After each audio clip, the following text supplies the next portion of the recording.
So welcome everybody to our talk today on psychedelic-assisted therapy in palliative care. As Carl pointed out, we are coming to you from Briere Health and Ontario Health at Home. Jen works with Ontario Health at Home, or I work with Ontario Health at Home, and Jen works with Briere Health.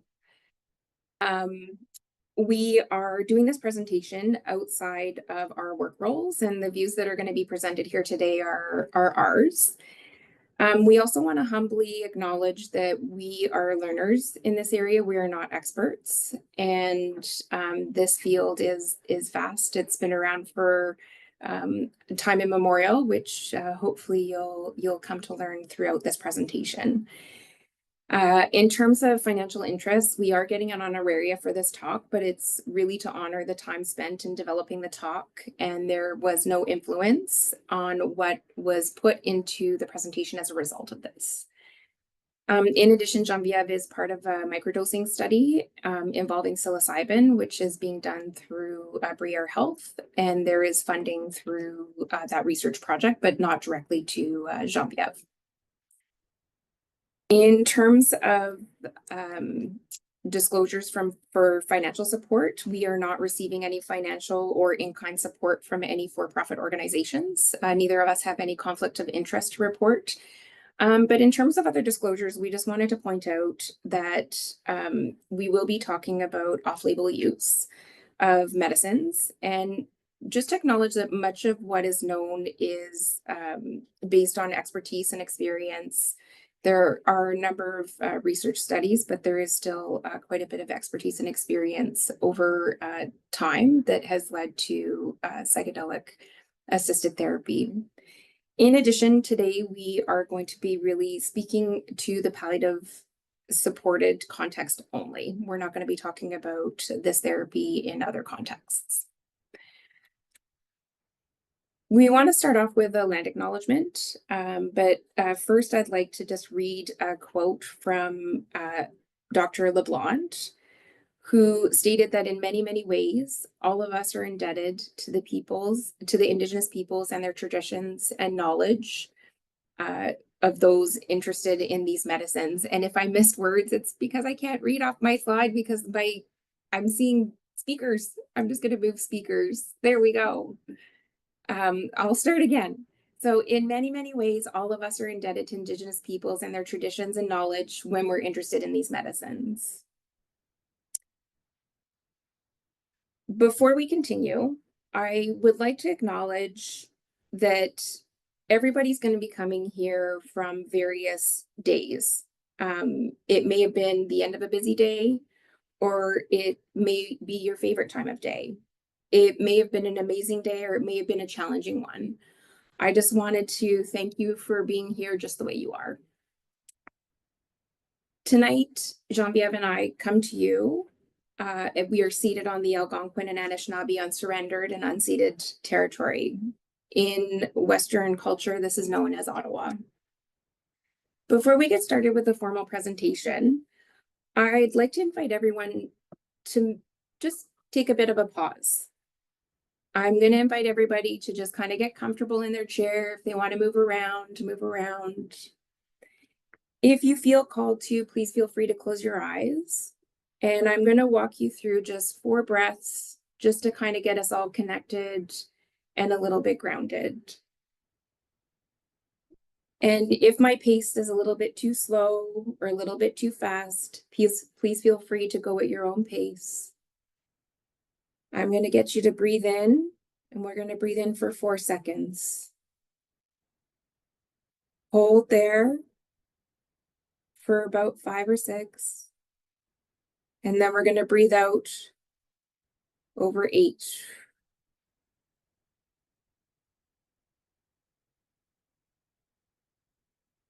Breathing in, holding, and out. Feel those things that aren't serving you leave as you breathe out. Take our next breath. Hold. and out.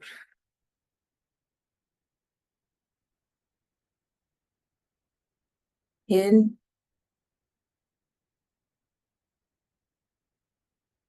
hold, and release. And when you feel ready, open your eyes and we'll begin.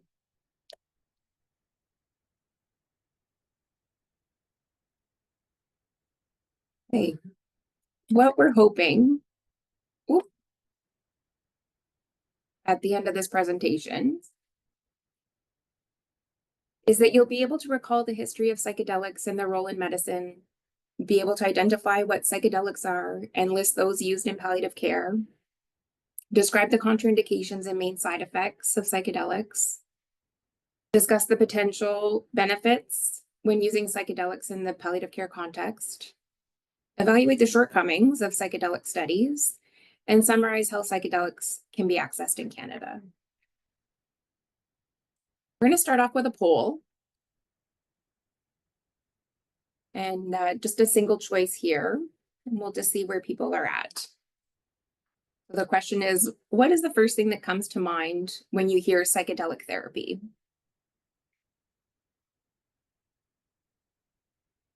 Okay, I guess that's why people are here tonight. We're very grateful and excited. Most people identify that they want to learn more.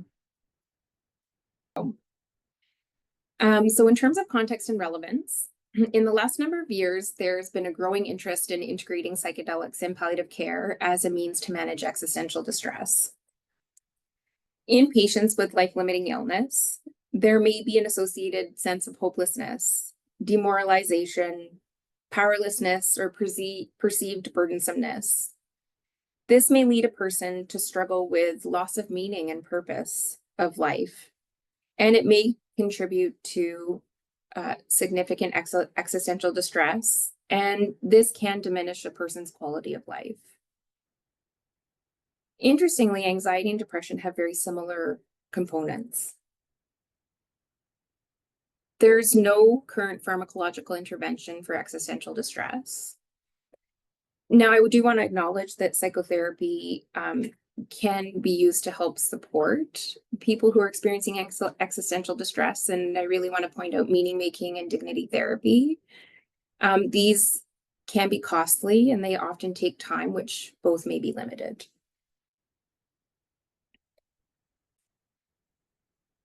So I know I'm preaching to the choir here, but I thought I would just kind of take a couple of slides to talk about what is palliative care. So most definitions of palliative care acknowledge the complex nature and the impact on a person's physical, emotional, social, and spiritual health. There's an aim to alleviate suffering and focus on a person's quality of life. It's about the patient and their community, however they define it. And provided perhaps initially in a clinic setting, but as a person becomes more and more homebound, care can be brought to the person. We all know the earlier the better. And next, we'll take a look at some of the psychological and spiritual needs that one may have. So common factors that contribute to psychological distress can include prior mental health disorders, such as pre-existing anxiety, depression, or adjustment disorders, existential or spiritual concerns, worry over caregivers and the increased need for support, worry over person's dependence, managing ongoing losses, anticipating grief, preparing for death in a death-fearing society. We do try to treat some of these conditions with medications and therapy, but not often or always successfully. Okay, on to our next poll question. When were psychedelics first noted in history?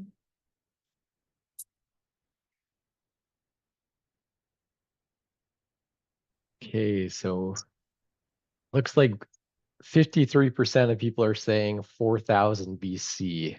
but the rest of Okay. the answer is kind of split between the others. Okay.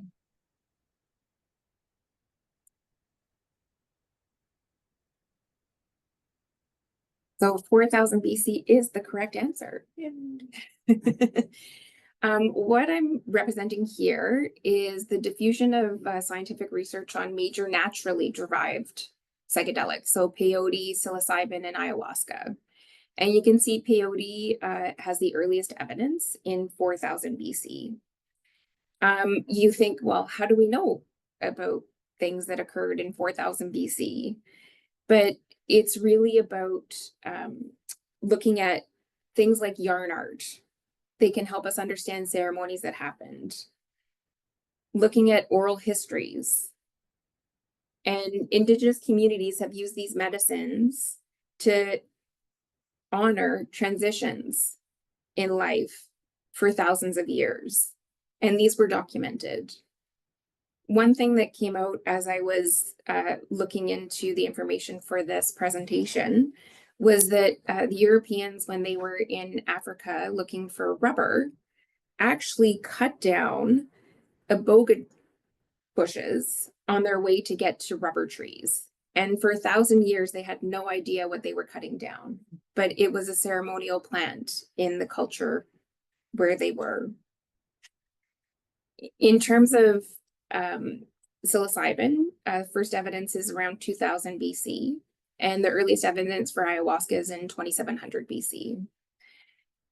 In terms of peyote, peyote traveled into Canada via the North American, or the Native American Church, of which the last legal chapter was founded in Saskatchewan. It was a registered charity in 1954. It was involved the nations, the Cree, the Lakota, the Red Pheasant First Nation, and the Sturgeon Lake First Nation. Psilocybin became well known in North America after Robert Gordon Wasson and his wife Valentina took a trip to southern Mexico and were given psilocybin by Maria Sabina, an Indigenous elder. And an article that was featured in Life magazine about Robert Wasson really highlighted their experience. I think what some people might not know is that it was actually his wife Valentina that was his inspiration.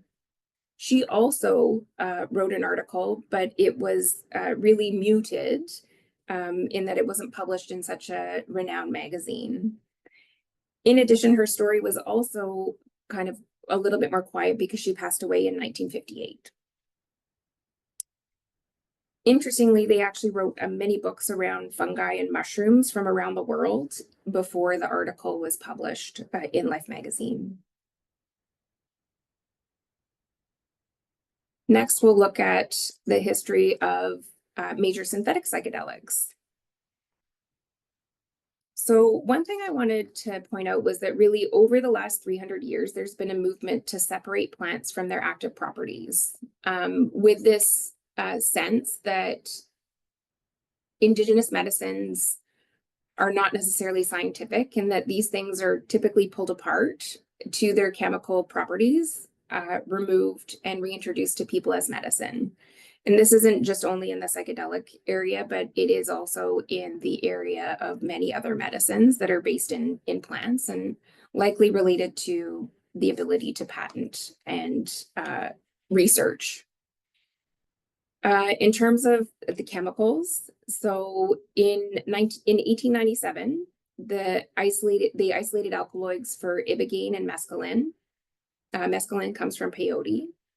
1912, MDMA was first synthesized, but it really wasn't introduced until the 1960s. And in 1938, LSD was synthesized. In 1963, interestingly, they were able to first synthesize psilocybin. In the middle of the 20th century, there was a move to shift pharmaceutical treatments available. So a shift in the treatment, and I'm stepping into the mental health area here a little bit, but what they were really looking for was a medication that could treat mental illness. And they came up with one of the first ones developed was chlorpromazine in France. And there was a lot of interest in governments with this single medication that could help treat mental health conditions. It led governments to want to pull out of mental health hospitals and really focus in on have the single pill that you take every day and you don't have to be in this hospital, essentially. Around that same time, psychedelics were used to initially expose people to what psychosis might be like. And then later, it was felt that these medicines could be used as a treatment as opposed to introducing what psychosis would be like.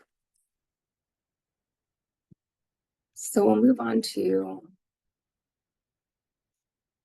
the next poll question. Where was the word psychedelic first coined?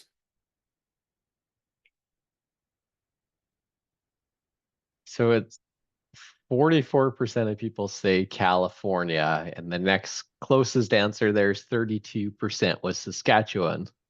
Okay. Well, those of you who said Saskatchewan are correct. So what are psychedelics? So, or what is psychedelics? Like, why do we have this term? So a psychedelic is really about the psyche or the soul, and dilong, to make visible or to reveal. So mind revealing, mind manifesting. It's an ethnogen, which is something that produces the divine within, and hallucinogens, which can be misleading because it focuses only on the hallucinogenic properties of the medication. So Saskatchewan, I'm just going to circle back to why Saskatchewan, how it got labeled there, in case any of you are wondering. So in Saskatchewan, they elected the socialist government in 1944 with the promise of healthcare reform. So everyone knows Tommy Douglas. They basically really fierce about publicly funded systems. So during that same time, a psychiatrist named Humphrey Osmond worked in Weyburn, Saskatchewan, where he and his colleagues did a number of studies in a 2,000-bed hospital. But this 2,000-bed hospital had 4,000 patients in it. He'd heard about mescaline and had care providers use it to understand a person's psychosis. So as I was mentioning in the last slide. He was also in contact with Aldous Huxley, who's a philosopher and scholar. And he first identified that psychedelics can be used not only to introduce psychosis, but as a way of examining the world we live in through research and use it as a treatment. So there was correspondence between Osmond and Huxley, and Osmond, from his desk in Weyburn, Saskatchewan, wrote on a note between the two of them, "To plumb the depths or soar angelic, take a pinch of psychedelic." And that's the first use of that term. So these substances have very appreciable impact on the 5-hydroxytryptamine or 5-HT serotonin 2A receptor. They cause specific physiological, visual, and auditory changes, and oftentimes a substantial altered state of consciousness.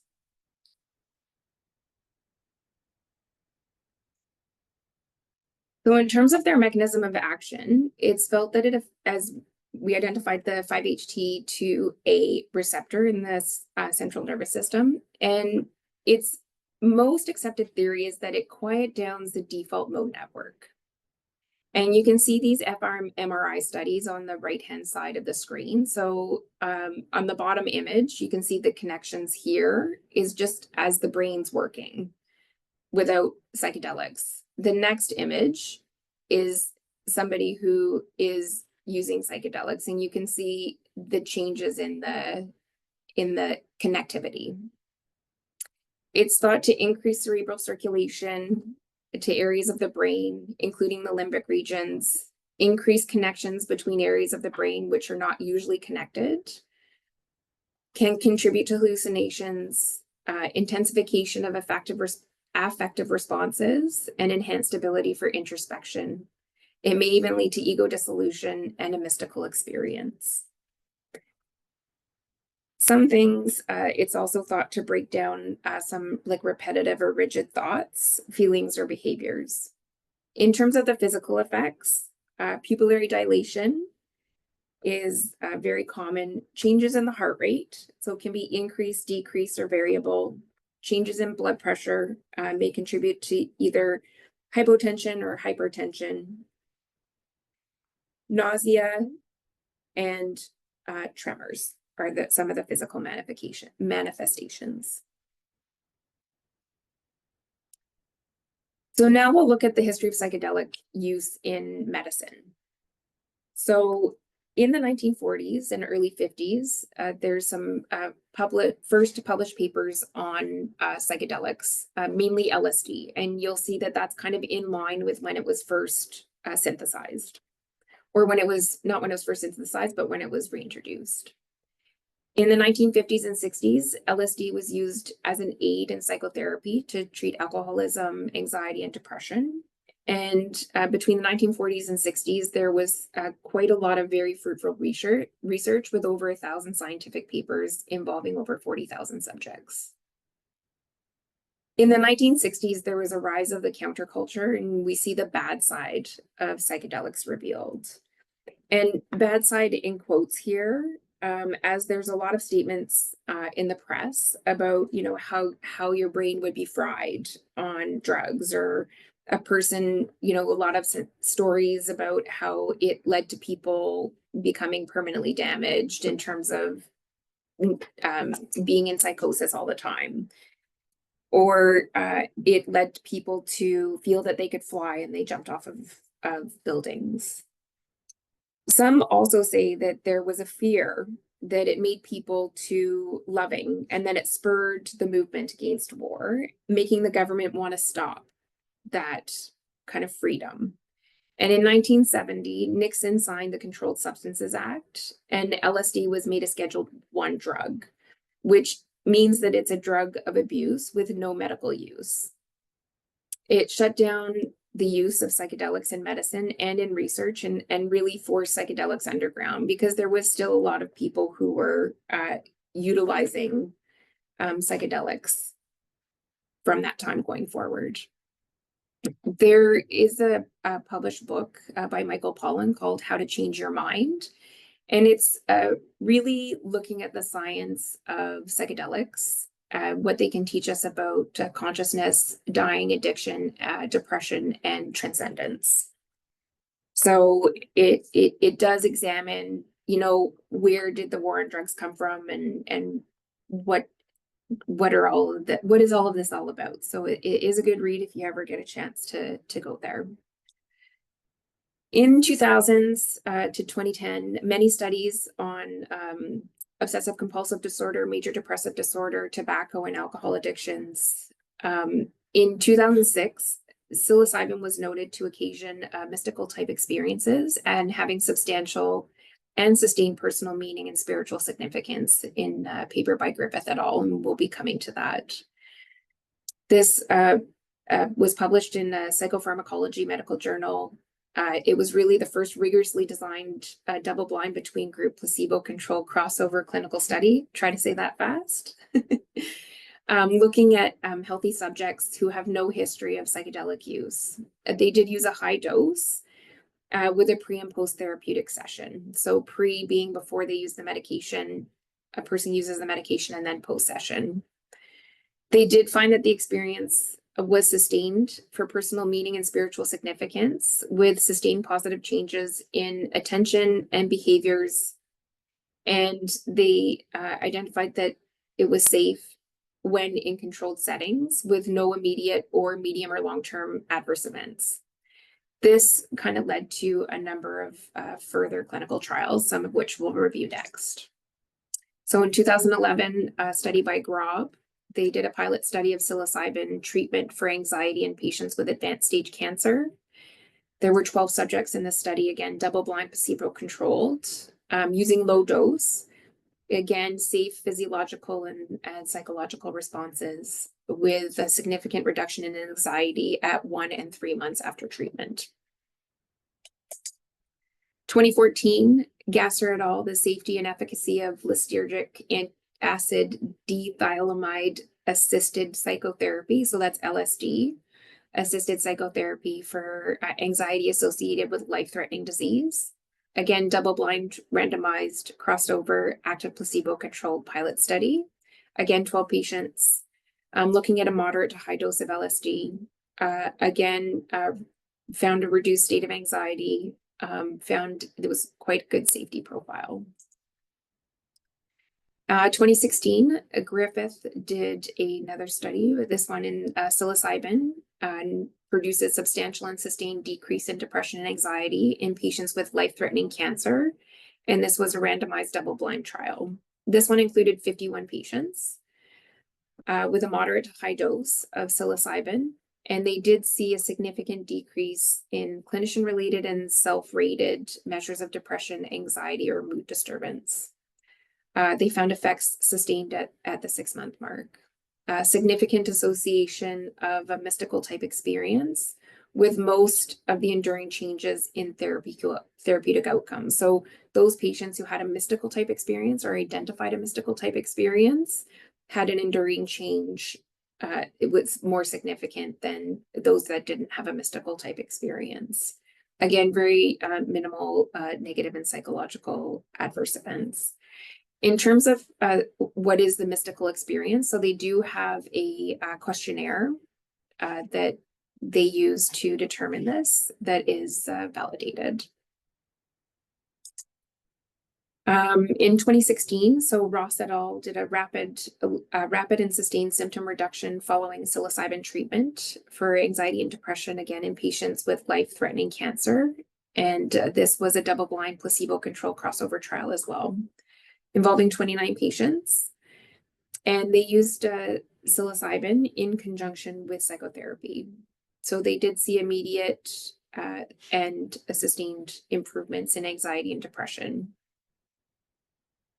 Again, mystical experience mediated the therapeutic effect. So those that had a mystical experience tend to have a higher effect on their anxiety and depression.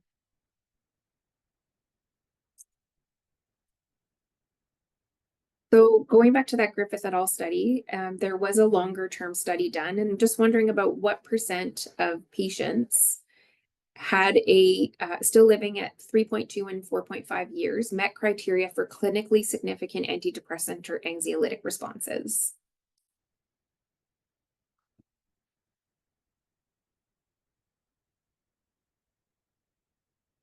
So I'll share the results here. It looks like it was pretty close, but the most popular answer was 30 to 50%, and then after that, 60 to 80%.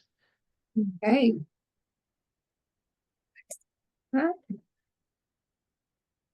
So the paper came out in 2020, and it was 60 to 80% met the criteria for clinically significant antidepressant or anxiolytic responses. Now, there were 16 patients still alive, and 15 agreed to participate in the study. So the numbers are not huge, but they're,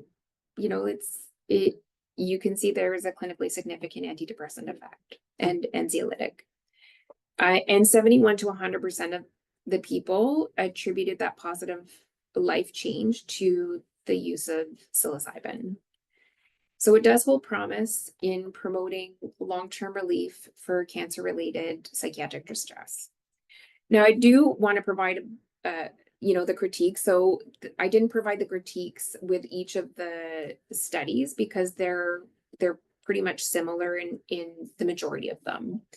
So there's, obviously one of the major things is self-selection. Previous psychedelic use would be another one.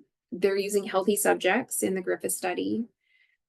It's uncertain if it's true or not true that the palliative population is in some of the other studies. So it's hard to know how palliative were the patients. There wasn't a lot of diversity in terms of race, sex, or age, and they're very, very small groups.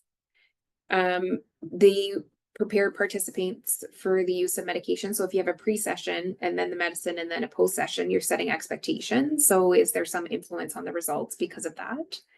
You know, how informed is the consent? Looking at blinding of the participants versus the placebo. Obviously, if you're taking a mind-altering substance, you're going to know. And there is a limited long-term follow-up. Okay, 1 second. Why is this going forwards?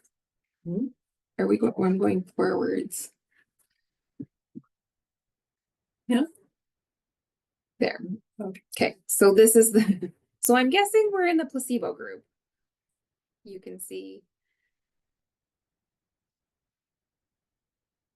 In terms of what is psychedelic assisted therapy, basically it's attaining therapeutic outcomes by administering a psychedelic medicine, supporting the patient before, during, and after administration.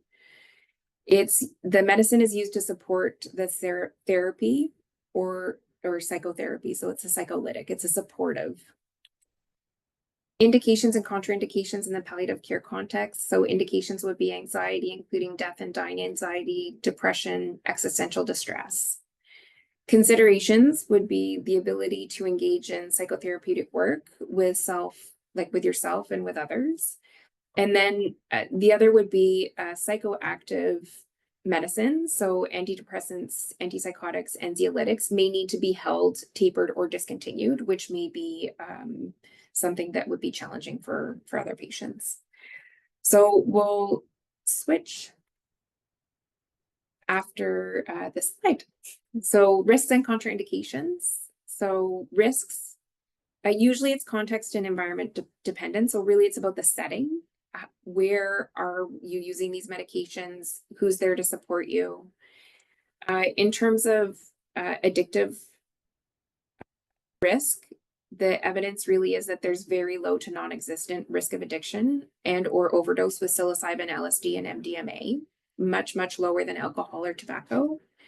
Side effects are typically transient, as I mentioned, rise in blood pressure, nausea, vomiting, psychological distress, so fear, anxiety, and paranoia, and these can really be mitigated in controlled settings.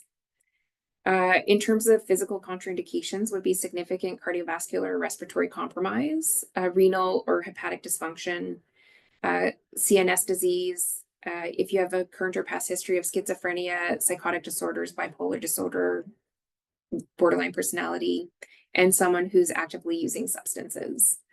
Those are the main contraindications. Before you get off the hot seat, I don't know if you're planning on transitioning to Genevieve, but yeah. Kelly, there's been a couple of comments and questions in the chat. So just one person who commented that they'd read and seen documentaries saying that in most cases the benefits faded away after a few weeks or months after the end of the administration of the drug. So, you know, those studies where there were the longer term benefits, was that the treatment was continuing and people were continuing to have benefit, or had the treatment stopped and they continued to have benefit? The treatment stopped and they continue to have benefit in that 2020 study, but it's, you know, it's so hard to tease out, right? It's like 15 people out of 51. And there are people who have a palliative diagnosis and they're still alive at 3.2 and 4.5 years. So is there some mechanism of like, wow, I can't believe I'm still alive, that is allowing somebody to be less depressed and less anxious because they've outlived their expected life? And so it's hard to kind of tease that out. And are people, you know, like reporting that they're using these substances otherwise on their own? Right. So yeah, there certainly is evidence that the effects wear off after 6 to 8 months in a lot of the more like mental health area, because there's certainly a lot more research in that area. And then kind of similar along that lines, Khadija asked, in these studies, was the psychotherapy component continued? And then she also asked if they were single dose or repeated dose studies. Yeah, and it in terms of the psychotherapy being continued, like it's in the people who they're looking at long term, No, but that's a huge component of how well people do, like the support that they get after treatment. And that idea of single dose versus, was it multiple doses at the time of treatment? Most of the studies we presented were a single dose. Single. Okay. Yeah, in the study itself. I know there's a lot of treatment centers now, like with ketamine, for example, that are doing multiple treatments. But yeah, the studies themselves were single treatment. Yeah. And then the last question kind of related to the studies you chatted about, somebody was asking about how death acceptance was measured. I don't know if you recall looking at the methods, what kinds of tools they were using. Yeah.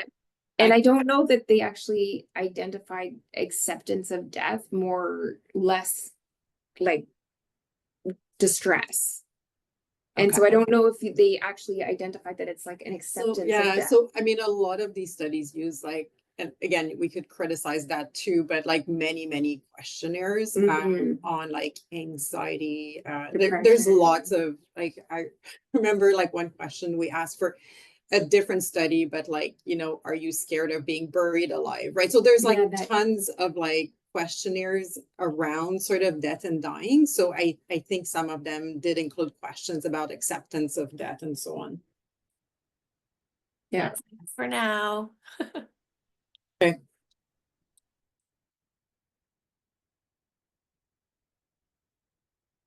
All right. Thank you, Kelly. You're welcome. All right. So we thought we'd just present a case study. This is like, obviously with some details change, a relatively true situation. So I'm going to go through this a little bit quickly. So Genevieve, I'm sorry to interrupt. I don't know your distance from the mic. You're not quite as loud as Kelly was. So okay. that's much better. Thank you. Yeah. All right. So 70-year-old woman, just very like unremarkable past medical history, but sort of a strong anxiety personality, like without a formal diagnosis. So 2 years ago, she was diagnosed with metastatic breast cancer, and it was already obviously metastatic, so to her lungs, her bones, and her lymph nodes. And all she had was like a few months of lower back pain that she attributed to her osteoarthritis. So she presented to the emergency department because she actually fractured her right greater trochanter. And it turned out it was a pathological fracture. And she's told in the emergency department, and the way she tells that story is like, you know, this is like stage 4 cancer. It's really bad. It's incurable. We cannot treat it. And your prognosis, your life expectancy is very short. So obviously quite traumatizing, like you go from having a low back pain to this diagnosis. But then, you know, met with the usual people. So met with medical oncology. She was started on letrozole and Zometa, and she had like a really good clinical improvement. Just in terms of, that's more like her medical history. But then about 6 months ago, so a year and a half into her diagnosis, she suffered another pathological fracture, her left hip this time. And, you know, that got surgically fixed. She got, I think, further radiation, and she's recovering nicely from this. So all her scans in the last 2 years, CTs and bone scan, are showing great radiological improvements.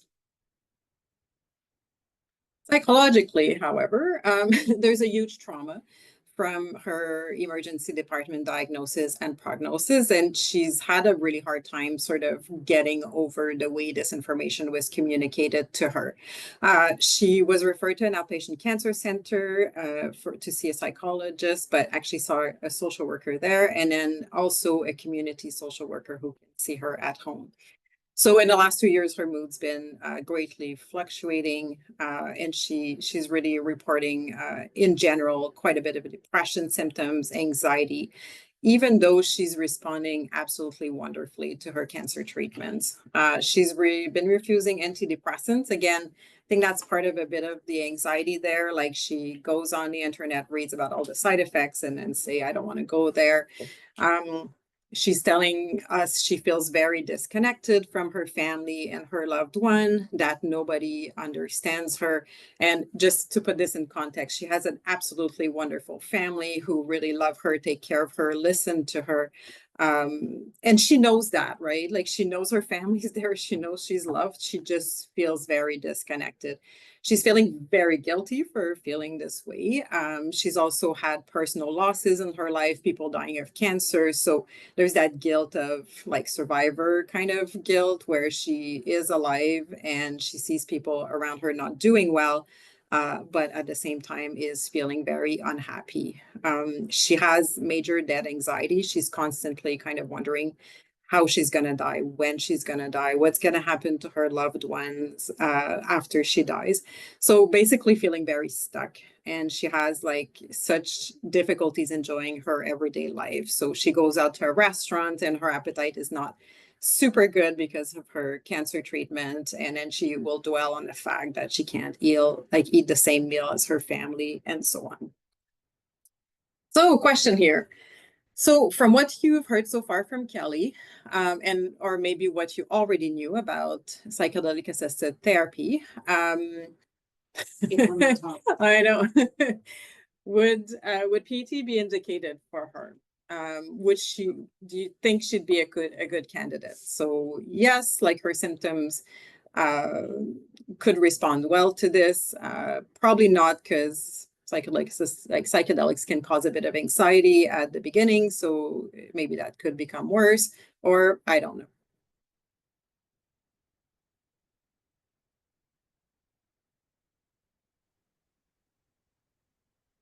So the most common answer there, 71% are saying yes, her symptoms of depression, anxiety, death anxiety could respond to PAT. Yeah, so I mean, we know that existential distress is not easily treated, right? Like, as Kelly was saying, doesn't tend to respond super well to our classic treatments, such as psychotherapy, antidepressants. With her, like, there's no necessarily identified contraindication. But again, we don't know for certain how she would respond to that. And I think, so any of these answers could be good. We're not really looking for the perfect answer here. The tricky part. Okay. Did I miss something? Okay.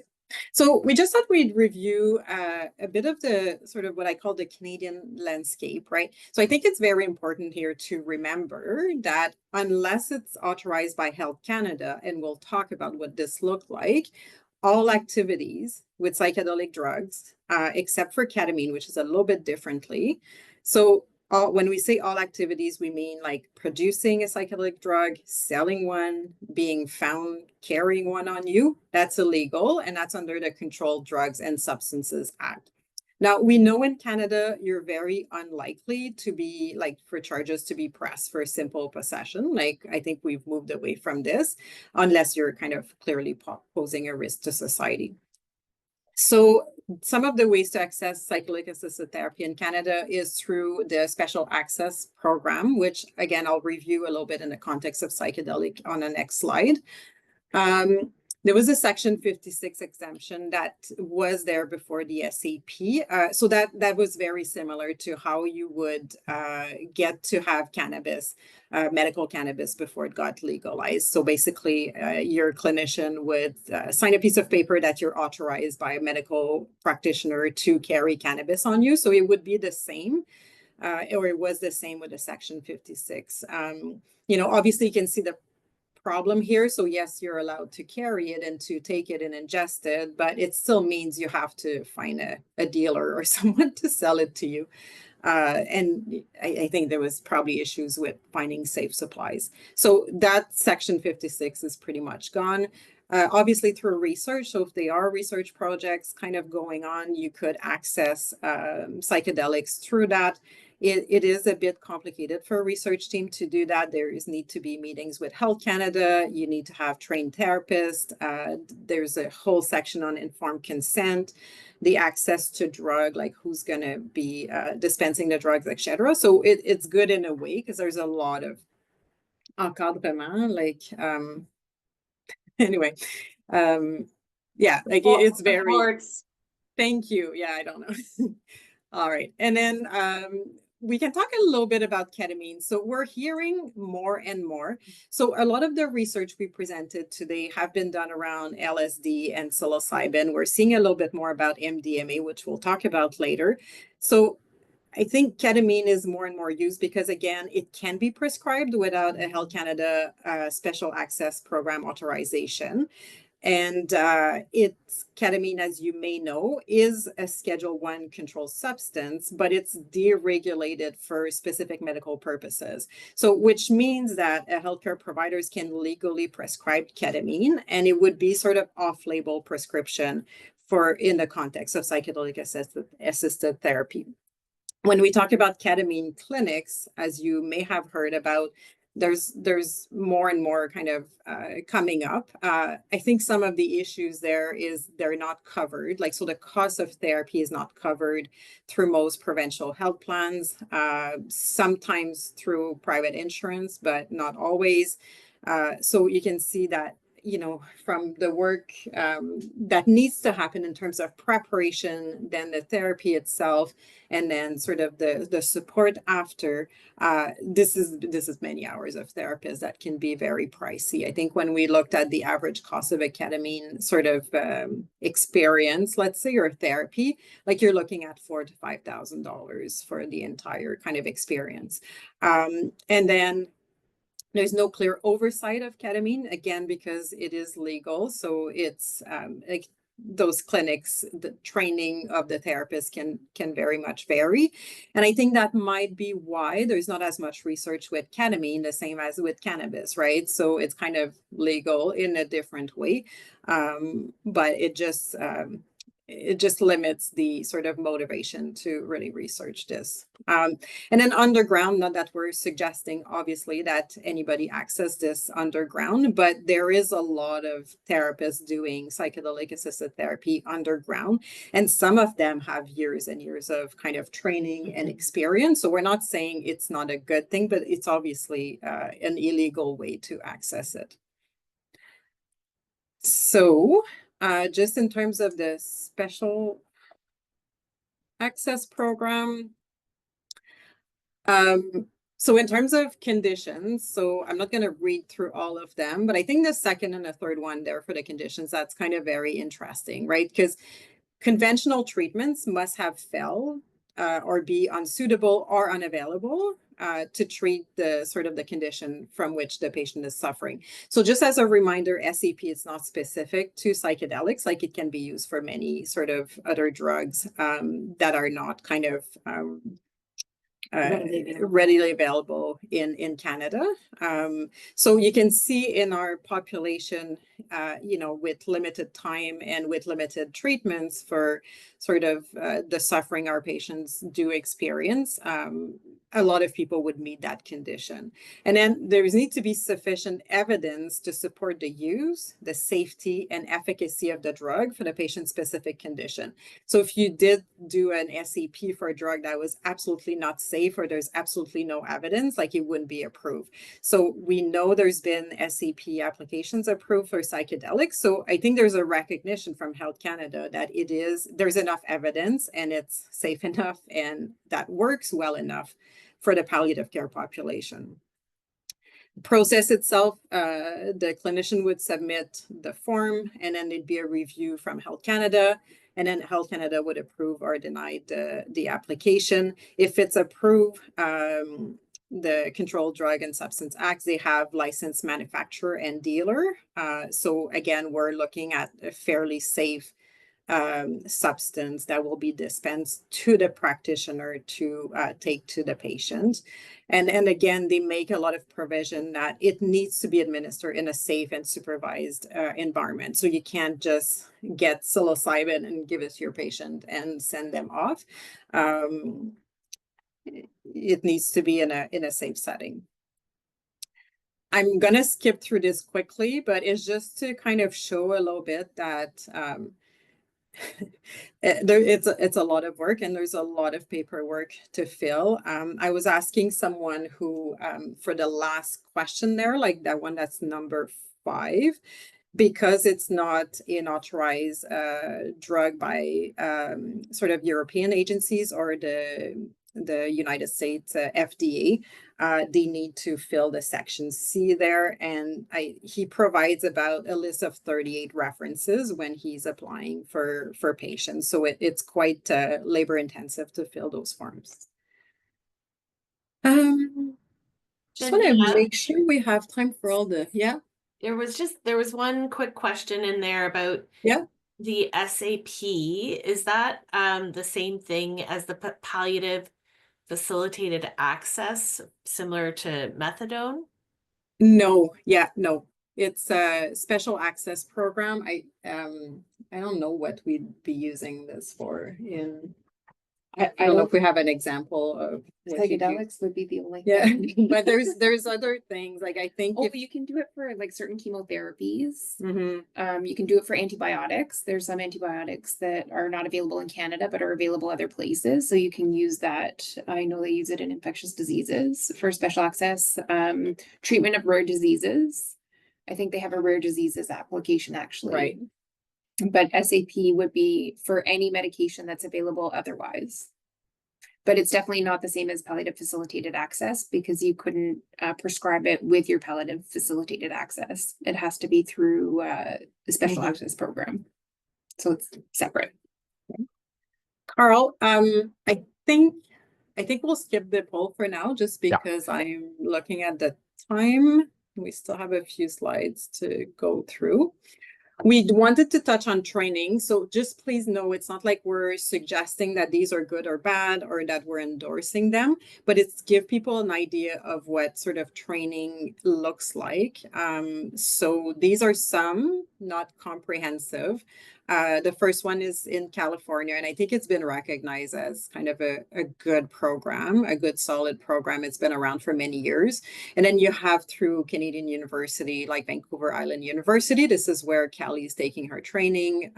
Atma is more like a private sort of company, and that's all they do. And then University of Ottawa, they have also a faculty of psychedelic studies.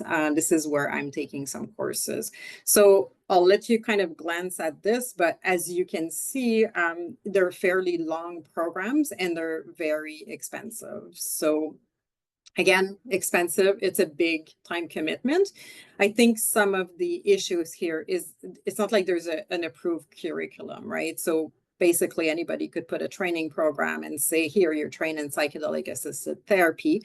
There's no regulatory bodies for clinicians who want to offer this. And again, those programs are not accredited. And then there's always a lot of conversation around experiential training, right? Because there's a lot of people in the field of psychedelic-assisted therapy who feels that if you're going to be able to help someone through such an experience, then you should have had that experience yourself. So some of those programs are kind of almost making it mandatory to have experiential training. But again, you can see where that becomes a bit problematic, because accessing those substances is not legal for healthcare professionals. So lots of kind of ethical issues here as well. Like this quote by William Blake, the true method of knowledge is experiments. So you think what you want of this, definitely an interesting thing. And again, Kelly touched on a little bit on the intervention itself, right? So when we say psychedelic-assisted therapy, what are we talking about? So there's always preparation sessions. So again, the goal is really to build that connection, that relationship between the therapist who will be present at the kind of dosing session or the drug session. The goal is really to look at the life history. What are some of the, where is this anxiety coming from? What circumstances, what challenges the person is facing? You also want to review the medical history to make sure there's no contraindication. A lot of the time, if the patient was already followed by a therapist, like a psychotherapist or like a social worker, etc., then sometimes they'll just try to bring that person in who may have like a longer kind of history and connection with the patient. It's very important to describe to patients what this may look like. We'll talk a little bit more about the experience itself, but it's not like it's not a fun thing. This is not from personal experience necessarily, but you know, it can be very challenging and it brings a lot of emotions. Again, we'll talk about it a bit later, but it's very important to kind of know. So patients are usually say, you know, you may encounter really challenging things, maybe scary things, but just try to keep an open mind, try to confront or interact with whatever you're seeing and feeling. And this is where people seem to get the therapeutic effect. So for the dosing session itself, the environment is usually pretty sort of quiet, dark. Usually people are lying down, they have eye shades on. There's usually music. Most people will try to have music that, you know, are not too suggestive. So maybe without a lot of words, or well-known music that will distract you from what's going on sort of in your head or in your conscience. And then really to focus that attention on what you're feeling inside. Again, this is not a space where you're doing a lot of interacting with the patients as a therapist. Like, it's really sort of, you know, just being there to support. If something becomes really challenging, you can maybe try to talk through it, reassure the person, but it's not where you're doing like the therapy as we know it. And then the integration sessions, a lot of people will say that this is probably the most impactful part of this intervention. So it's not necessarily the substance itself, because the substance alone without integration can lead to really sort of negative outcomes. So it's really important to have a therapist who knows how to sort of not tell you how to interpret what you've experienced, but help you sort of understand what you've experienced. Again, there was a bit of conversation earlier in terms of repeat. A lot of people with psilocybin, LSD, it seems to last a little bit longer, and in the palliative care world, they don't always live that long to really see the need for a repeat. But we found that with ketamine, usually there's a need, and we can explain why a little bit later. So, so which ones are we using? So psilocybin, I put their street name just so people can have an idea of, because maybe that's the language they've heard the most. I just want people to be careful, because I think when we're talking about this in the therapeutic context, we really try to use their proper sort of chemical names. And the reason is maybe not with magic mushrooms, but with some other substances, they're often laced, they're not pure, and you know, they're kind of those party drugs. So we try to really stick to their name as a pure substance. So psilocybin, lots of species out there. It touches on the serotonin, dopamine, and glutamate pathways. You know, these are some ideas of doses. Again, we're not presenting to you to tell you to prescribe. So we've put doses, but this is just what we've seen sort of in research and in practice. And then with psilocybin, you know, the duration is about 2 to 6 hours. So it has been preferred in palliative care because it's a shorter duration in terms of the medication compared to LSD, which we'll touch on. And then it's thought to have a more complete experience. So there's a higher percentage of people experiencing like a mystical experience or ego dissolution experience. And as Kelly was reviewing earlier, that seems to have more of the therapeutic effect. And then it seems to be more lasting with just a single dose. Now, ketamine, we talked a little bit about it. I think, you know, we know ketamine as an anesthetic. It's a great one in emergency situation because it does preserve your cardiovascular and respiratory function. So again, can be quite interesting for our population who can be a bit more frail. But that's at a higher dose. And then as a sub-anesthetic dose, it's more seen as a psychedelic. It seems to produce less neurobiological and phenomenological effects that those of the classic psychedelics. And that's the thought around why maybe it needs to be repeated, because people don't seem to get the same sort of full mystical ego dissolution experience. Again, onset and duration will really vary depending on the route, but it's usually a very short-lived medication that if you want to do like a longer session, you have to repeat throughout. So again, it's very preferred because the access, as we said, in terms of being able to prescribe and not go through a long process, is much easier. It has a shorter duration, so some patients may not be able to tolerate 6 to 8 hours on a psychedelic, and then again, better tolerated in frail patients. And again, we also know ketamine that has like a great effect on pain. I don't think we'll have time to review why today, but it just affects so many pathways. So it has like a physical effect on pain, and then also there's a thought by sort of improving that mood and so on, that it has also a bit of a psychological effect on total pain. LSD, again, we've seen a lot of research around this because it was kind of the sort of first available one. It's also affecting serotonin, but it has sort of better binding for dopamine receptors. So it's a bit more stimulating. And then it's just your duration is it's so long, right? It's like it can be 6 to 12 hours.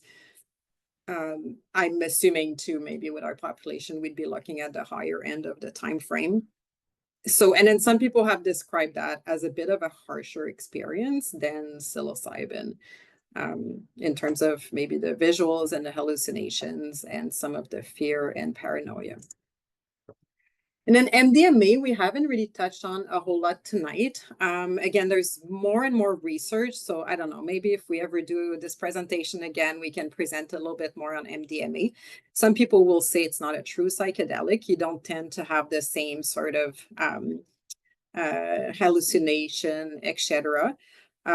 So again, less of the full sort of psychedelic experience. It does have more effect on the cardiovascular system, and then it really dysregulates your sort of temperature control. So it can be a little bit tricky, I think.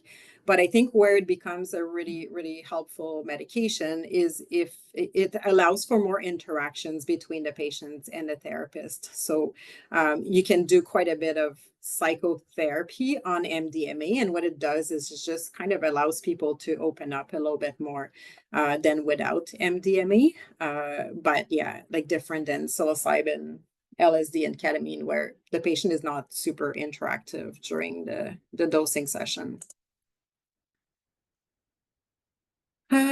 So this is like, I think you've touched on this a little bit, right? So this is what the Gen Pop usually kind of report as experiences. So again, they can be like a lot of feelings of fear, anxiety. Usually it's limited to the initial phase or the coming on of the medications, but sometimes some people feel it throughout, or it just kind of comes and goes. So they may have like more intense period of anxiety during the experience. Some people have said it's like the most significant spiritual experience of my life. You know, this feeling of unity, like being united with the world, with nature. You know, it's again, we're talking about, this is like in a controlled setting. We're not talking about taking LSD as a party. Like, so it's in the general population, but in a controlled environment. Ineffability is usually the inability to put word to describe something. And I think that comes from the fact that for most people, this is unlike anything they've felt or experienced in their life. And people report fairly significant personal transformation. And it seems to have a relatively lasting effects on their overall well-being.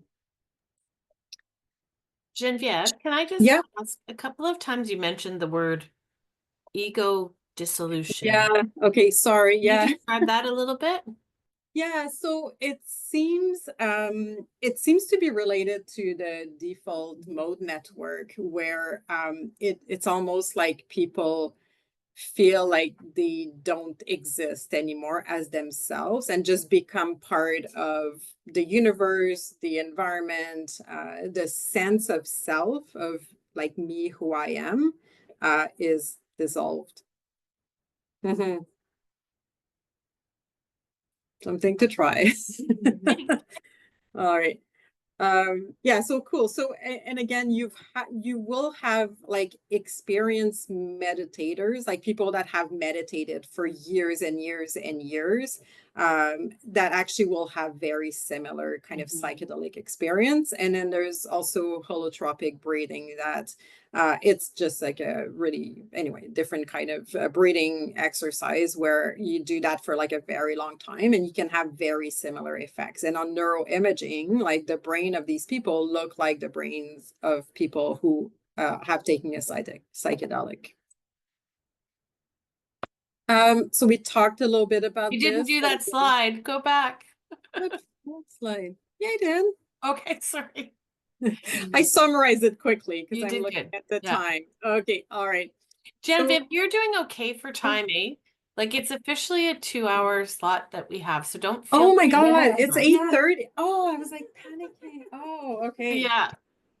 Oh, I'm gonna go back and restart. I'm so sorry. It's all good. It's all good. We're done I'm at sure 8. people won't You say something. complain when you extend for Oh. 15, but I messed this up. All right. You're So all this good. is okay, thank you. So these are quotes. So that's fine. We'll have a bit more time for discussion. But and if anybody wants me to go back on anything, then I can certainly do that. So these are quotes really coming from patients who are living with advanced illness. So we're moving a little bit away from the Gen Pop. So people are saying, you know, like, I've lost my fear of death, like literally. And then I like this quote, so I'm going to read it out because I have time. Death, instead of being seen as the absolute end of everything and a step into nothingness, appears suddenly as a transition into another type of existence. The idea of possible continuity of consciousness beyond physical death becomes much more plausible than the opposite. And you know, like we prepare presentations like that and we read this to you, but like sometimes I try to imagine myself like being told like, you know, you have only a few weeks or a few months to live, then you're told you have 6 months to live and you're considered chronic palliative. If someone ever says that to me, I'm going to get really mad because 6 months doesn't seem chronic to me whatsoever. But I can only imagine what it must feel like to have an experience like that. And then this is the quote that comes out of you, right? That all of a sudden you don't see death as the finality of life, but that you may go on and live. Some people have had encounters with people they knew had died, like someone loved one. Some people said they kind of entered into a bit of a relationship with their cancer and felt like less like, let's fight this cancer. It's not a war against cancer. It's part of me. And I'm going to learn to kind of accept that. All this time found. So I was in Montreal at the Palliative Care Congress, and there was a research out of Australia. And this psychiatrist did this with palliative patients. And one had lost her husband many years ago, and now she was at the end of life. And in her while she was on the psychedelic, like literally said she danced with her husband. Apparently experienced an orgasm during the experience, but then she came out of this like feeling certain when she died she was going to be with her husband, and that was just a really reassuring thing.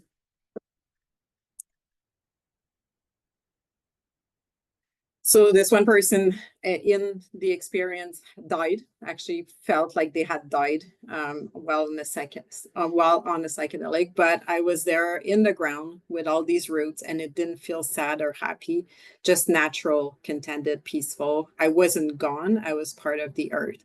And I think this is where that sort of a bit of the ego dissolution, like people feel they're just one part of the universe.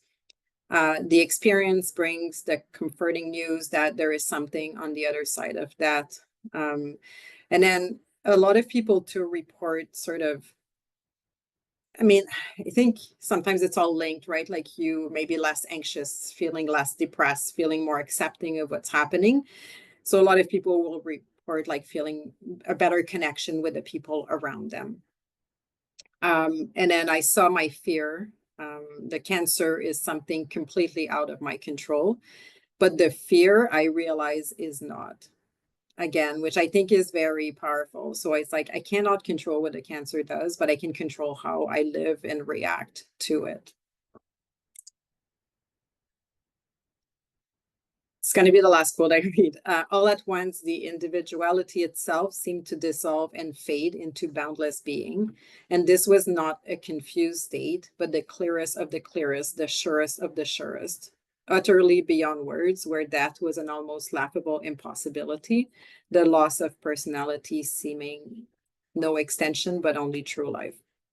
I think this is very important because when we look at sort of a lot of drugs of abuse, like for example, opioids, people are usually looking to escape from their emotion, to dull their emotion. And psychedelic can do kind of the exact opposite, right? So often it will bring on very intense emotions, but in that sort of very different state of consciousness, which allows a person to really confront these emotions in a very real and conscious way. So they're not like confused, totally gone somewhere else. They kind of are, but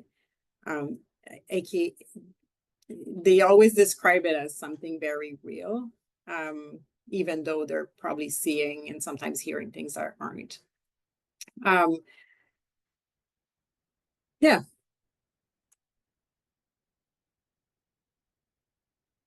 Oh, I thought I had removed that. Yeah, so like these are just statements that, you know, we've kind of gathered through some books and some researchers or some philanthropists or people have said, right?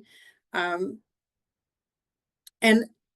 you know, like there's a lot of people like asking what's responsible for these outcomes, right? Is it truly the medicines? Or is it the experience itself? So we're preparing people, we're putting them in a very nice and supportive setting and so on. So what we know is that without preparation, without the proper setting, without the proper integration, people can have very different experiences, including what we kind of refer to usually as bad trip, right?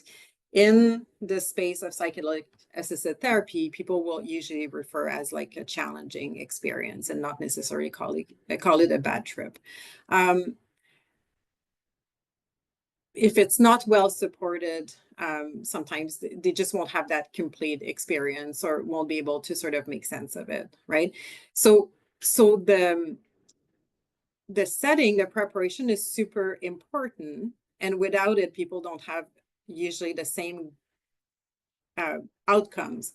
But then without the psychedelics, people don't seem to get to that outcome with, let's say, therapy only. So it seems like both are important. And I think this is where it becomes really challenging in medicine, because we're just used to taking a drug and then it does its thing. And we know exactly, like we try to remove all bias and all preparation. We try to blind people, placebo people, and remove all variables, so we all select and so on. And this really challenges our way to do research, but to look at sort of medications, because it seems like everything becomes really important when we talk about psychedelics.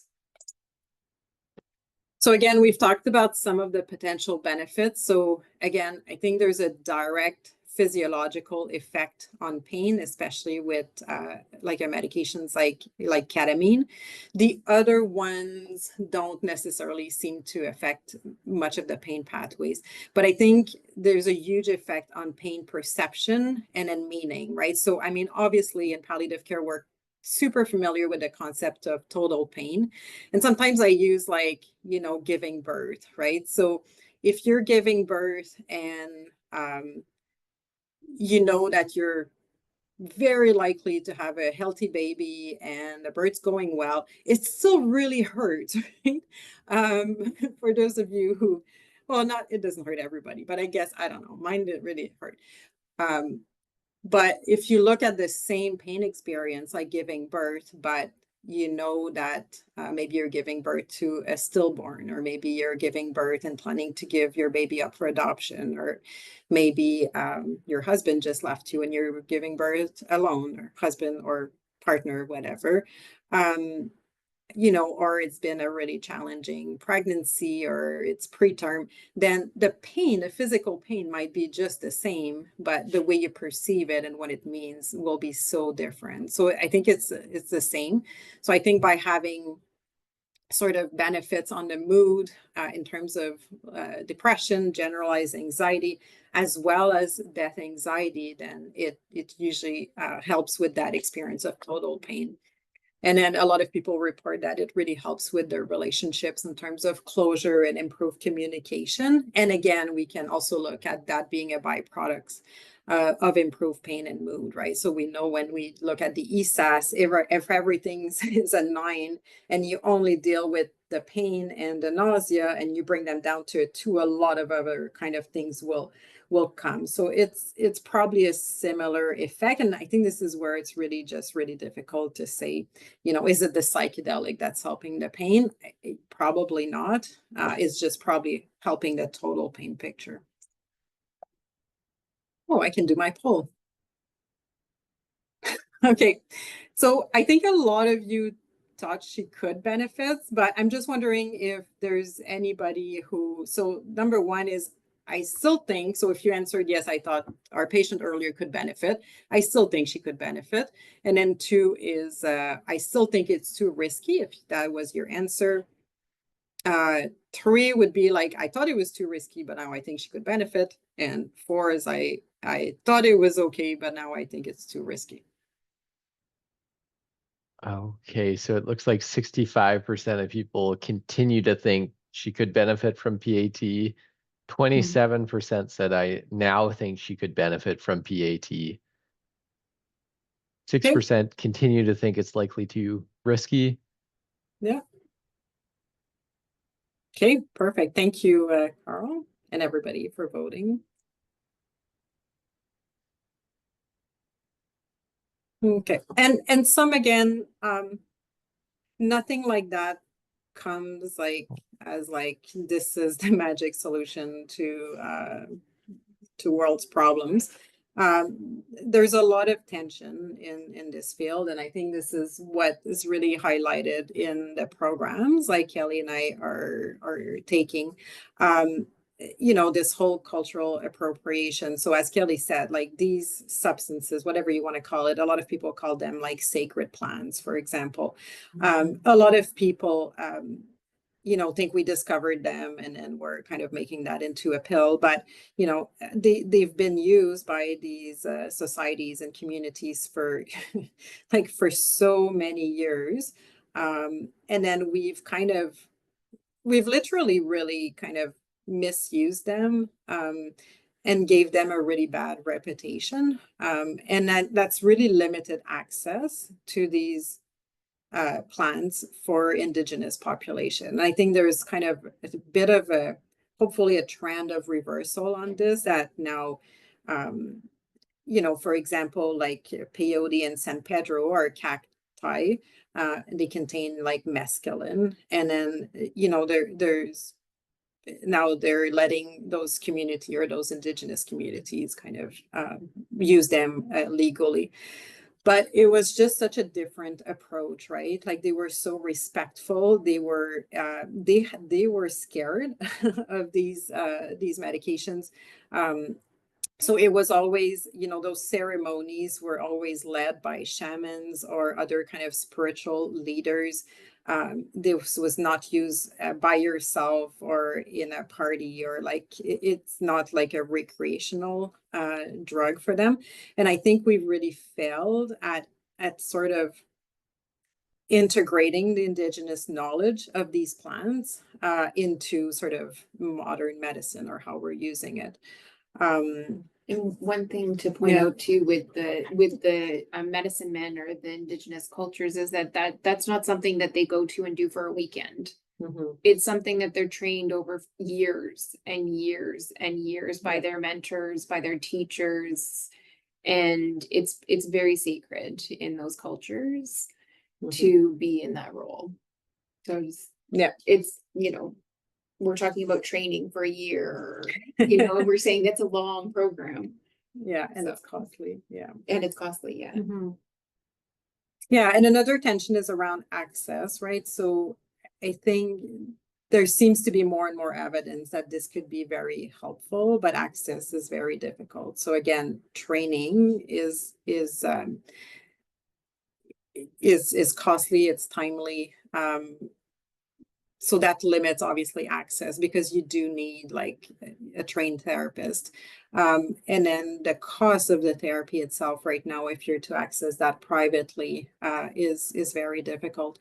I mean, there's some programs that physicians, nurse practitioners will do that for the palliative populations. There are not that many in the country. And it's usually kind of on their clinical time or sometimes their own time, because again, it's not something that's covered or that fits into a lot of the billing codes. So, and there's more and more people saying as well that, maybe the people who need it the most are the ones that have the hardest time accessing it.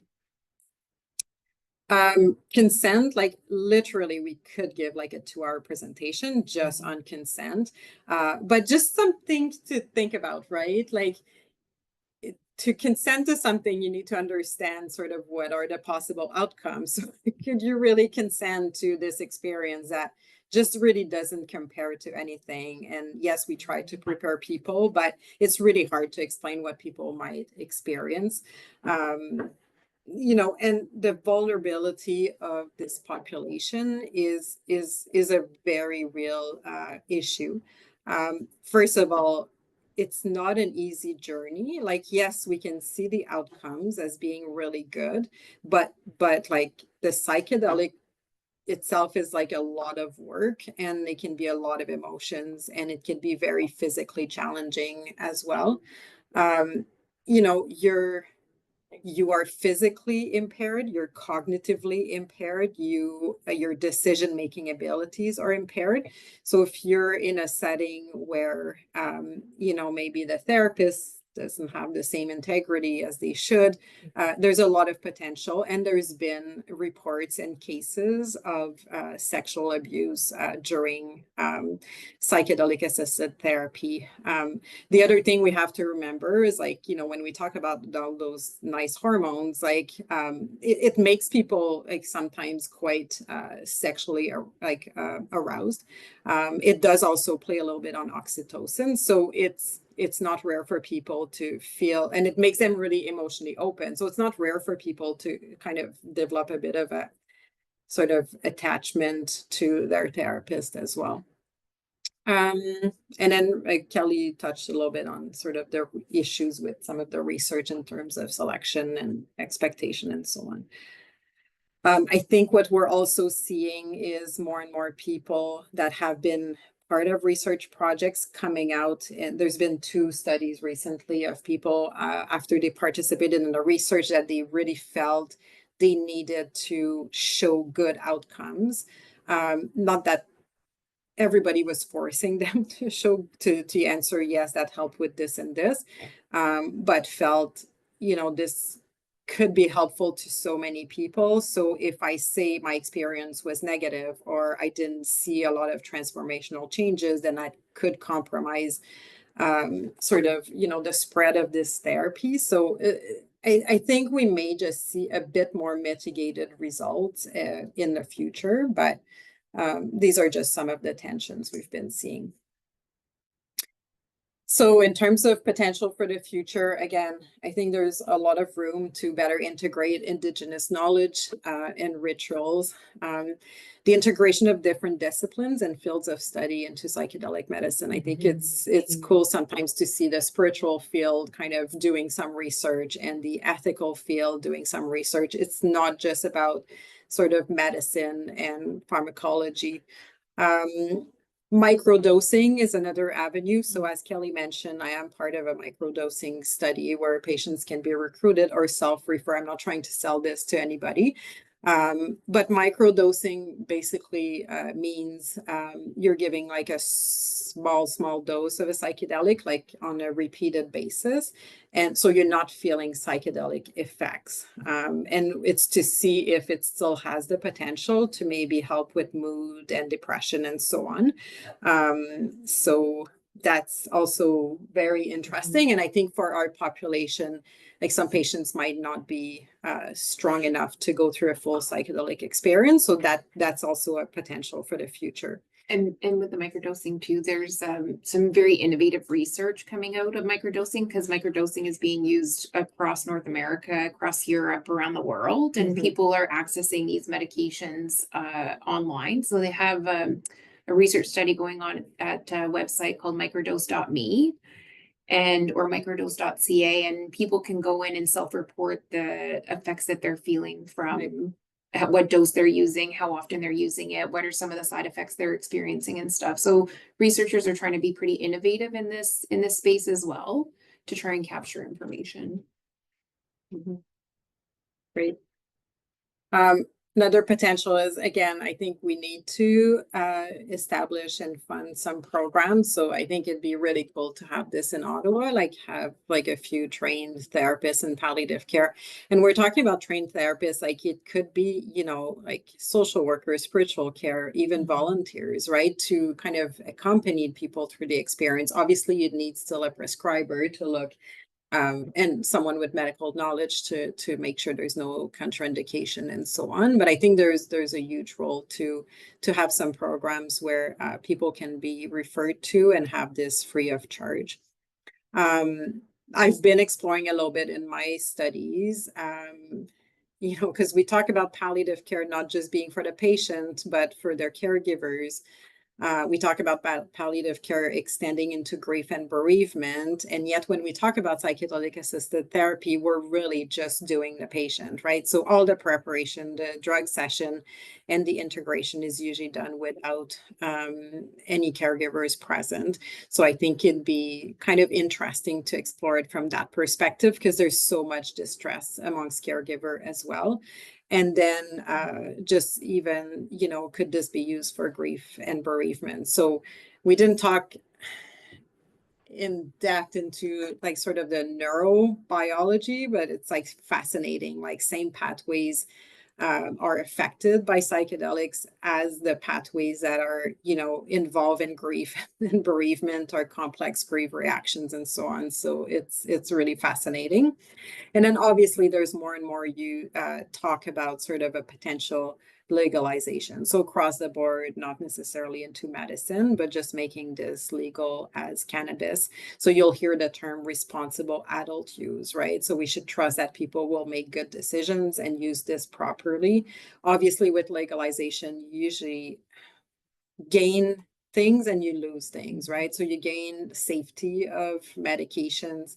You destigmatize this a little bit and you have better access, but then you know, there's less kind of safeguards in place. So you could easily, you know, when Kelly was talking earlier about in the 60s, when they saw people with psychosis that just would be lasting, there's more and more thinking that it's not necessarily the psychedelic, but these people had a predisposition for things like schizophrenia, and then the psychedelics just triggered their first episode, and then they were diagnosed with schizophrenia. So the thinking is like they would have had schizophrenia, but that was the trigger. So I think that's why a lot of people are kind of thinking that. I'm actually not saying that it cannot cause it, but I think that's important why you have to look at sort of previous history and risk factor, because they're safer than many drugs, even like things like drugs that are legal, like much safer. Like you can literally, I think they tried to overdose animals on like psilocybin, and I don't think they could. It's like 100 tons of dose. Like it's like crazy, yeah, you'd have to eat like a field of magic mushrooms for 3 days. Like it's literally almost impossible. But I think there's more risk for the psychological effects. So Yeah, so I don't know, maybe we can more open up this question. I don't think we have more slides except maybe just a quick summary. And sorry, I can't remember if we're doing like unmuting or it's just more answering questions in the chat. People can raise their hand and request to be unmuted to ask questions. There have been a few things that have come up in the chat that I can go through if you like. So earlier on, Polly had said, why this treatment isn't more prevalent in palliative care. I mean, I think you've addressed a lot of the barriers. But if you could say we need to take this step next to move towards making this more accessible for people, what would that step be? I think training for sure. Like, I think if you could have, I don't know, we talked a little bit about this in Ottawa and with the palliative care kind of bigger program. And if you had, again, I say training, I'm not just talking about physicians, nurse practitioners, but if you had people trained to offer this, and then you would have to have dedicated clinical time, right? So if, let's say myself with RPCT had a patient who I thought could maybe benefit, we still need to do all that preparation work. And then, you're looking at even psilocybin, let's say it's 6 hours, but it's still, it's 8-10 hours by the time they're kind of in and out, right? So that's a challenge. And I think that's just the medicine session, right? That's Yeah, not yeah, like the yeah. intention setting and Yeah. getting the set and planning for the post treatment and stuff too. Yeah. There's So- big health human resource. Yeah. And And it's really hard to get an idea of numbers, right? Because when I started these conversation about a year ago with Briere, and I'm like, and then okay, well, what's the number? Like, let's say we were to invest in training people and having a space to do this, like, how many patients are we talking about? And I think this is what's really difficult because we don't know, because there's no developed program like in North America for sure that just will do that like sort of as a non-private program. So there's providers a little bit everywhere, but I don't think people are seeing huge numbers. So somebody else asked, for people who have severe physical pain and they're on opioids, would this be something that could be tried? And like, would there be possibility for drug interactions with opioids or other medications? You want to answer? so in terms of the drug interactions, the opioids aren't on the list of medications that are necessarily contraindicated. I think if someone were to have a reduction in their pain because part of the treatment is for total pain, then there may be problems post-treatment.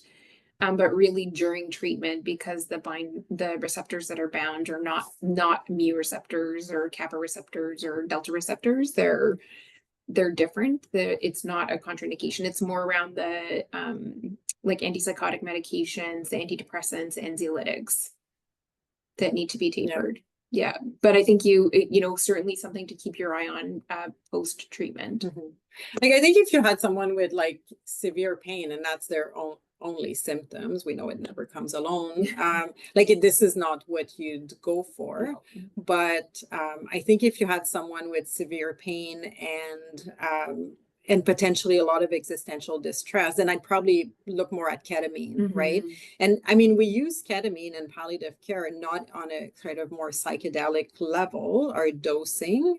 It is like an opioid sparing medication just because of how it works in the body. So a lot of the time you can do, you don't need long-term ketamine. Like, you can just use like a ketamine burst or like a few weeks of ketamine. And then usually it allows you to decrease your opioid. And then that seems to sustain as well. So I think, it's used more and more in palliative care.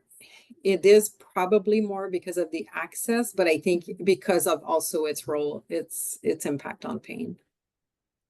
So Diane had asked a question about as a home care nurse with patients who use ketamine, and it's not clear to me the context of the ketamine, if it's prescribed or otherwise, but what are the things that she should be looking out for as a nurse? It really depends on the dose and how frequently they're using it, how much they're using.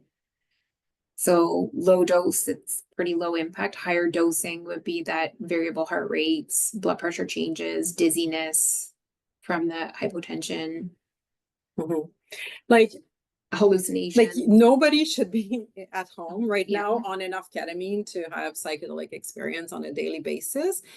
However, sometimes if the dose is a bit too high, or maybe it's not metabolized properly, like we've seen some dissociated people, right? So dissociation is like basically it's like almost their mind or their brain is like separate from their body. So I, had a patient who would just say like, I sat on the couch all day and I've been wanting to move, but my body just wouldn't. It's like his brain was literally felt separated from the body. So that's tricky, and that's not like something we want. But that's why ketamine is used so much in emergency medicine, right? Because you give someone ketamine, it takes away the pain, doesn't affect your cardiovascular respiratory kind of system.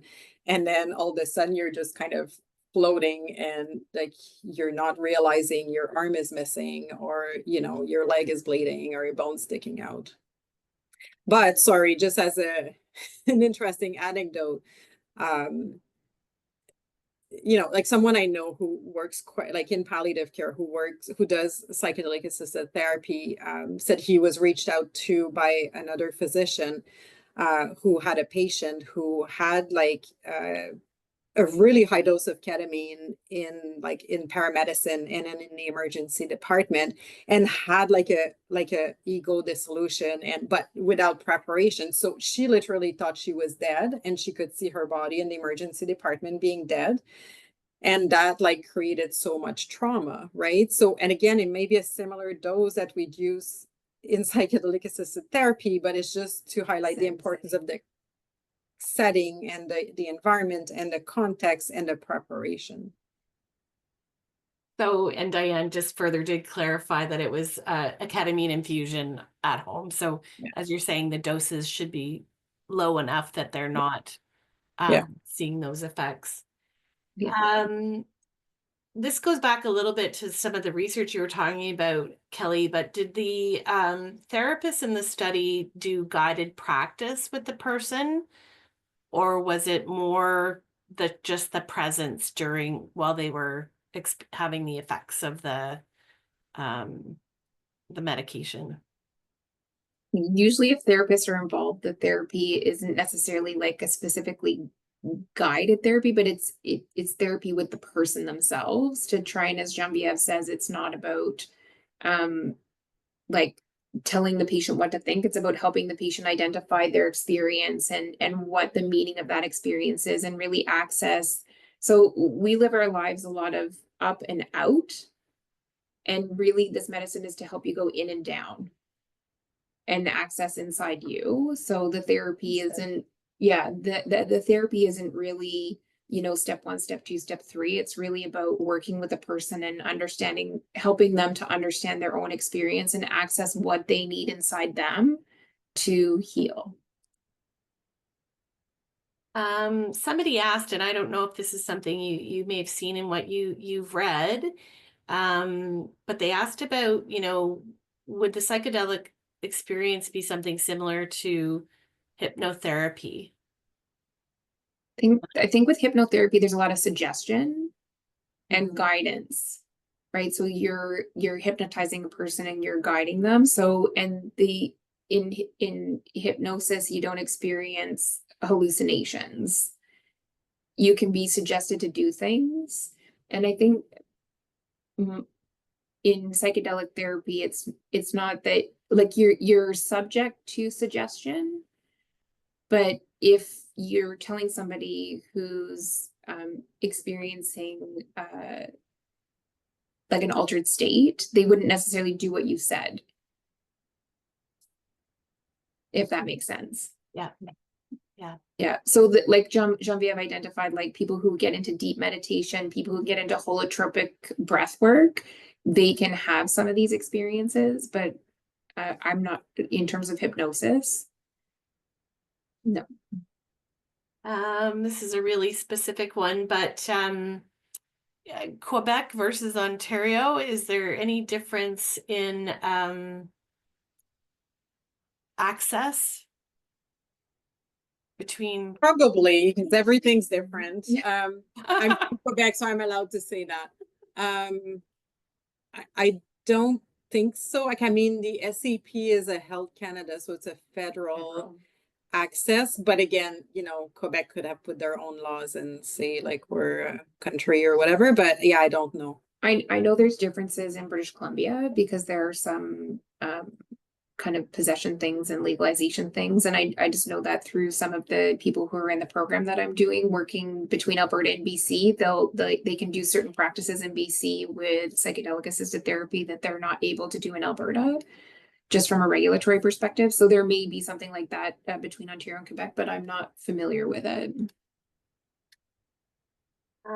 Somebody else asked, for patients who don't have a formal diagnosis or symptoms of bipolar disorder or schizophrenia themselves, but they have a family history, would it be a contraindication? Yeah. Okay. It is. I think right now, like the research is in a very, very safe and restricted space. And then, you know, people are not quite sure that if you have CNS disease, it's going to do something bad, or I think the schizophrenia one, most likely, but they will usually exclude people with a history. Yeah, family history for sure. Yeah. It's interesting because there's a couple of comments about the potential in long-term care. So we have folks who are working in long-term care and they're kind of saying, don't know that I see this coming to long-term care anytime soon. And I think, you know, when Kelly, you were talking about some of the medications, the antipsychotic medications, the antidepressant medications, and I think some of the diagnoses that we would see in long-term care, I don't know. I'm putting my presumption on, but I think it would be not very likely to be something that would be adopted in long-term care. Yeah, and then the hopeful part of me is like, well, if we can have people come off of some of those antipsychotics and antidepressant and anti-anxiolytic medications that we use sometimes to treat behaviors that we can't otherwise manage because we don't have the staff or, you know, the setting to be able to manage that, would it be, and anyways, it's like random thoughts. Yeah.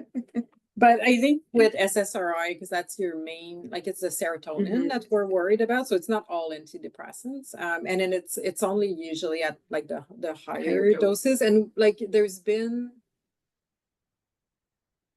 like I think in practice they'll do more like they might titrate it down for a little bit like before and then just do that and then yeah, you titrate down until treatment down. And then ramp back up again. It's not an absolute contraindication. Somebody asked if art therapy is being integrated with this practice. Definitely art therapy, somatic therapy, energy work. Yeah, and that's part of that holistic practice. And that's where, from a feasibility perspective, if you were to do something, say in it as a group type thing in palliative care, including those types of treatments to help people with the integration. Yeah. Right. Not during this, like not during. You're not pain. After. You're lying there with your blindfold on with your music and your peaceful state. Yeah, like artists because there's been a lot of research with sort of the more artistic population and like they just can't like put it together. Yeah. Somebody just asked, is there an increasing amount of research related to this in palliative care? I think the research in general, year after year, is doubling. Wow. Like, I think they went from, if you go into like that clinicalstudies.gov, and you Mhm. search psychedelics, the number of studies, say in 2020 to In 2000, palliative care? well, it's psychedelics in general, Okay. but in palliative care, I think you could probably extrapolate that the studies are increasing across the board. Yeah. Yeah. There's a big one coming out of Harvard in the next little while, because again, he presented quite a bit of stuff in Montreal, and we previewed like the documentary they're releasing, and it's like absolutely beautiful and very, very powerful. And they worked with, because Kelly talked about this too, like those studies we're seeing, like as she said, some people are alive like 5 years down the road. I mean, perfect, like they had longer benefits from it, and but you know, it wasn't necessarily always like a true palliative population. Some had like stage 1 cancer, for example. Not saying they can't be any distress, but like, you know, the term advanced illness was a little loose, very loose. But yeah, this one out of Harvard is like it was in a very, very true palliative population. And then this woman I was talking about in Australia as well. So I'm thinking these will be published in the next little while. Yeah, and I think it's really heartening too, like the number of really well-renowned academic institutions that are investing in like really strong research in this area, like Berkeley and Stanford, and many. Yeah. Are there any countries that you feel like that are getting the accessibility thing right yet? Well, there's 2 states in the US where you can access, right? Colorado and Oregon. Massachusetts voted in October and it missed by, I think it was 48.6% to 51.4, whatever, like that, to make 100%. Yeah, so they missed, and voting in the accessibility of psychedelic assisted or psychedelics being available in those states. So in terms of a whole country,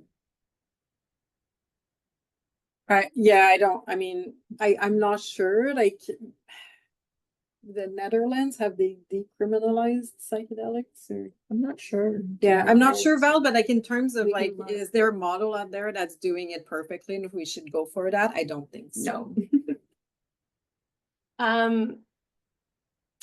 Yeah, somebody just added, I wonder if there's been any studies about whether psychedelics have any effect on people accessing or not accessing medical assistance and dying. It's probably a newish variable that probably hasn't been looked at, I would imagine. Yeah, but I think it's part of the argument for sure with access, and I think a lot of people are kind of using sort of that argument. Yeah, so I think what's their motto with not Terrasil, but the other one, the maps. The right, because you know, like made or there was like the right to die, right? So a lot of people will say the right to try with psychedelics. Do you guys want to go ahead and do your summary, and we'll see if there's been a few comments, but yeah. I'll just read that paragraph. That's okay. Okay. Before we go to the summary, I just want to highlight that you know, what I believe is that there's a need to find holistic approaches to address suffering. I think psychedelics, as we saw through this presentation and through some of the research, they're connectors. They can dissolve the ego and allow people to see the world as one. They can lead to mystical experiences, and they're not innovative or new. It's just that they've been hidden from view. They have been sacred to many Indigenous peoples for time immemorial, and we're coming to discover these, and they may be very powerful tools on, and I'll move on to the summary won't be as beautiful. It is.